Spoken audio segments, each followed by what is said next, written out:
नमस्कार दोस्तों, परमा एजुकेशन के यूट्यूब चैनल पे आप सभी दोस्तों का स्वागत करते हैं। तो चलिए आज के प्रश्न पे हम आगे बढ़ते हैं, लेकिन बता दें कि आज के जो प्रश्न रखे गए हैं सी टेट के सबसे टॉप पे जो चैप्टर है आनुवंशिकता और वातावरण से, जहां से आप लोगों को कम से कम 2 से 3 नंबर मिलते हैं। हर बार उन्हीं प्रश्नों को छाट के रखा गया है जो कि हर बार आए हैं।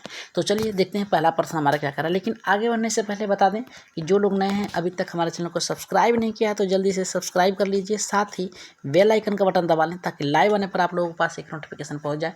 और जो लोग नए हैं सब्सक्राइब जरूर करिएगा। साथ ही क्या करिए, अपने अपने ग्रुपों में एक बार शेयर कर दीजिए, जल्दी से शेयर कर दीजिए अपने अपने ग्रुपों में। और साथ ही लाइक करना न भूलें, ठीक है।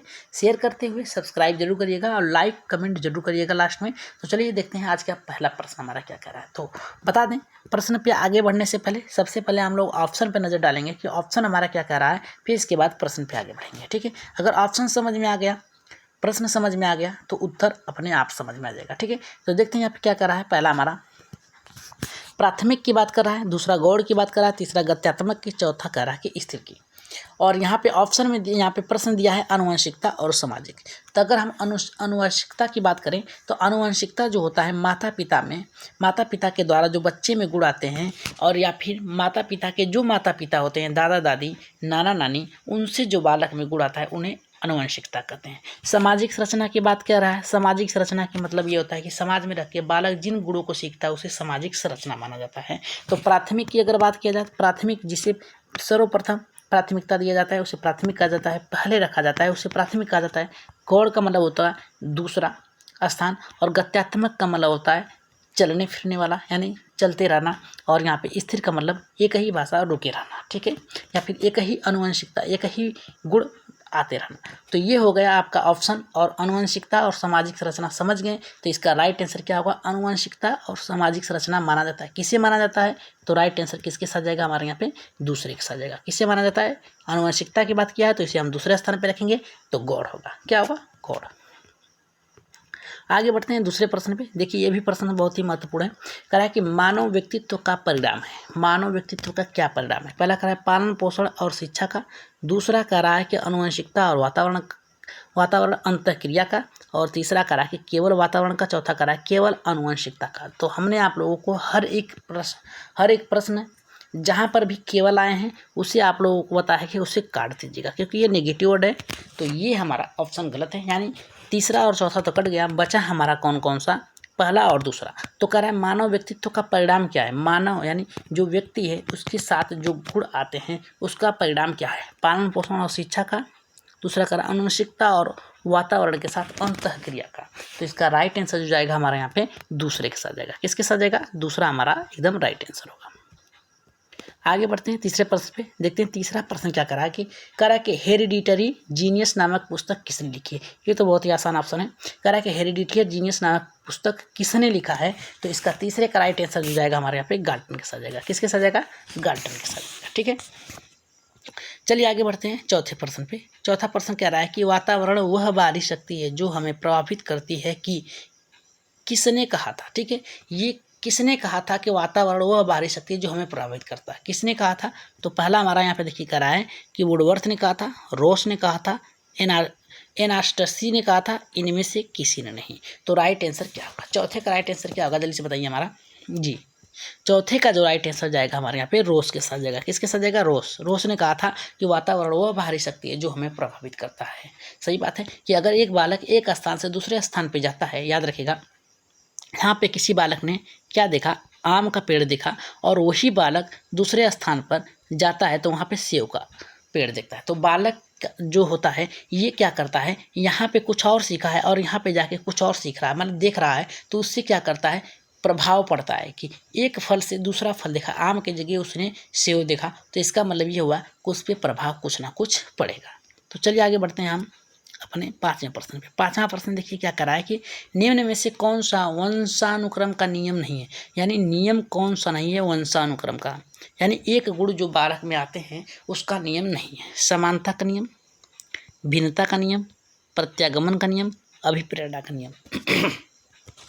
तो राइट आंसर क्या होगा, देखिए बालक समान हो सकता है अनुवांशिकता के अनुसार, भिन्न भिन्न भी हो सकता है, प्रत्यागमन भी हो सकता है, पर अभिप्रेरणा का नहीं, अभिप्रेरणा दूसरे से मिलती है, याद रखिएगा। तो हमारा राइट आंसर किसके साथ जाएगा, यानी तीनों ऑप्शन हमारा सही नहीं है, मतलब यही सब आते हैं वंशानुक्रम के साथ, लेकिन पूछा है नहीं की बात किया है तो अभिप्रेरणा जो होती है ये दूसरे से आता है, ये वंशानुक्रम यानी माता पिता के जीन से या दादा दादी के जीन से नहीं आते हैं। तो राइट आंसर के गुण से नहीं आते हैं, राइट आंसर किसके साथ जाएगा हमारे यहाँ पे, चौथे के साथ जाएगा। किसके साथ जाएगा, चौथे के साथ जाएगा। आगे बढ़ते हैं अपने छठे प्रश्न पे, देखते हैं छठवां प्रश्न हमारा यहाँ पे क्या करा है।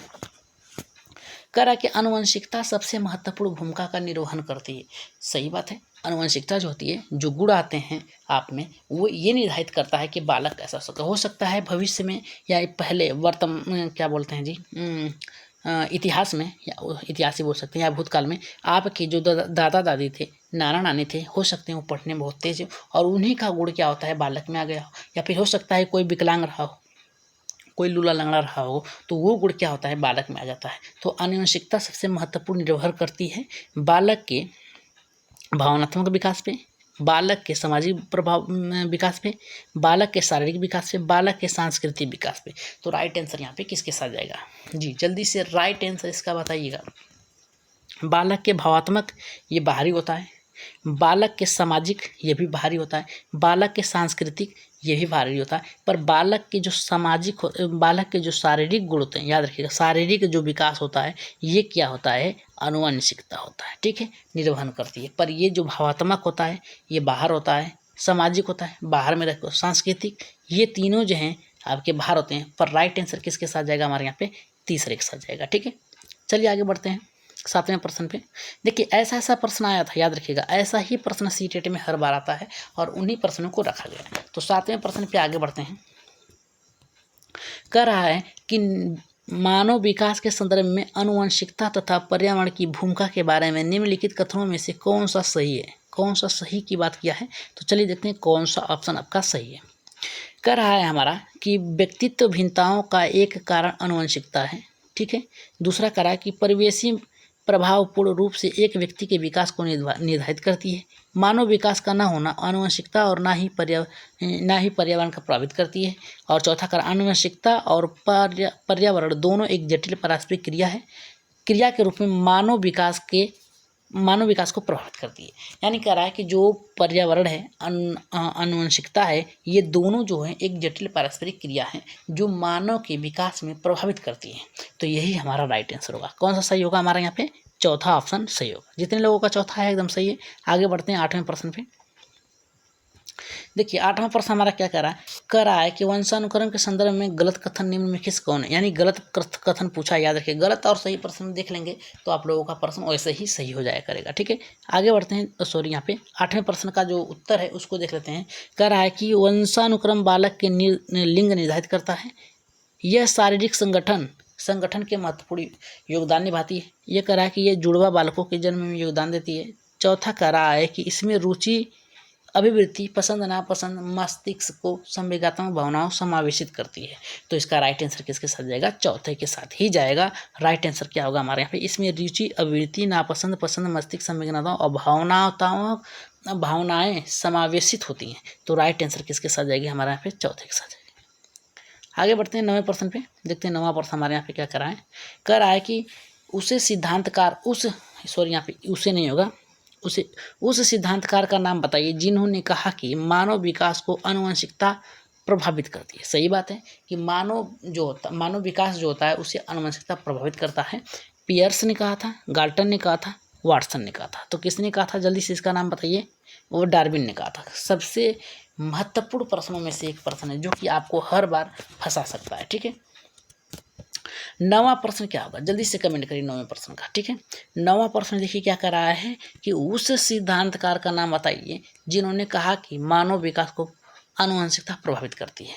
तो यहाँ पे पहला पियर्स ने कहा था, गाल्टन ने कहा था, वाटसन ने कहा था या फिर डार्विन ने कहा था। सबसे महत्वपूर्ण प्रश्न है, देखते हैं सबसे पहले कमेंट किसका आता है। तो नौवें का जो राइट आंसर होगा हमारे यहाँ पे गाल्टन। किसने कहा था, गाल्टन ने कहा था। आगे बढ़ते हैं 10वें प्रश्न पे। देखिए 10वां प्रश्न सबसे महत्वपूर्ण प्रश्न है, याद रखिएगा।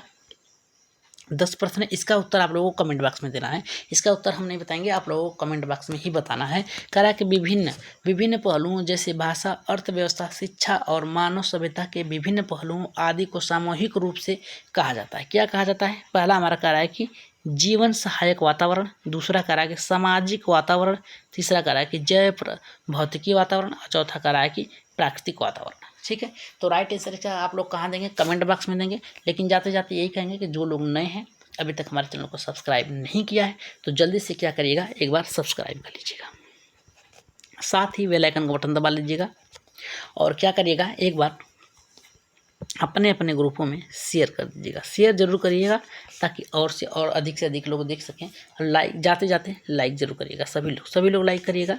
और जिन लोगों को वो बता देते हैं, जिन लोगों को भी PDF चाहिए, हर प्रकार के नोट्स चाहिए, तो क्या करेंगे, हमारे व्हाट्सएप नंबर पे मैसेज कर सकते हैं। मोबाइल नंबर लिख लीजिए, मोबाइल नंबर लिख लीजिएगा 82 99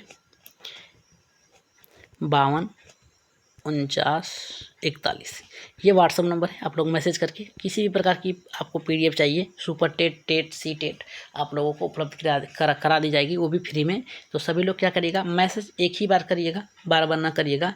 देखते ही मैसेज आप लोगों को PDF सेंड कर दी जाएगी। ठीक है, तो आज की क्लास आप लोगों को कैसी लगी, एक बार कमेंट बॉक्स में जरूर बताइएगा। तो 10वें का आंसर आप लोग कमेंट बॉक्स में जरूर दीजिएगा। जीवन सहायक वातावरण, सामाजिक वातावरण, जैव प्राकृतिक वातावरण या फिर प्राकृतिक वातावरण, विभिन्न पहलुओं से पूछा है। तो राइट आंसर क्या होगा, कमेंट बॉक्स में जरूर दीजिएगा। तो आज की क्लास आप लोगों के लिए सबसे महत्वपूर्ण क्लास थी। तो आज के लिए इतना ही, धन्यवाद।